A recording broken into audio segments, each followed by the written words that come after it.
Welcome to Roopa tailoring. చూడండి, ఇప్పుడు వచ్చేసి మనకు ఇలా మనం సేఫ్ బెల్ట్లు అనేటివి ఈజీగా మనకు ఎక్కడ ముడత అనేది రాకుండా చాలా ఈజీగా ఎలా స్టిచ్ చేసుకోవాలో నేనైతే ఫుల్ వీడియో కూడా మన ఛానల్లో అప్లోడ్ అయితే చేశానండి. చాలా అంటే చాలా ఈజీ. షేప్ బెల్ట్ అనేది మనకు ఎలా కుడితే ఖర్చు అనేది కనిపించకుండా ఉండాలి ఏంటి అనేది మనం ఖర్చు కనిపించేది కుట్టినంత కంటే ఈజీగా కూడా మనం ఈ వీడియోలో నేను చూపించానండి. చాలా అంటే చాలా ఫినిషింగ్ కూడా చాలా బాగుంది. చూడండి, ఇప్పుడు నేనైతే ఈ వీడియోలో చూపిస్తున్నాను. చూడండి, ఈ ఫుల్ వీడియో కూడా మన ఛానల్లో అప్లోడ్ చేశాను కదా.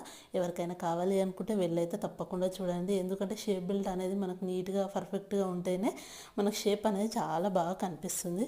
అందుకోసమే ఒకసారి అయితే చూడండి. ఒకవేళ మీకు వీడియో నచ్చితే మాత్రం ఒక లైక్ ఇవ్వండి. అలానే నా ఛానల్ని కూడా సబ్స్క్రైబ్ చేసుకోండి. Thank you for watching.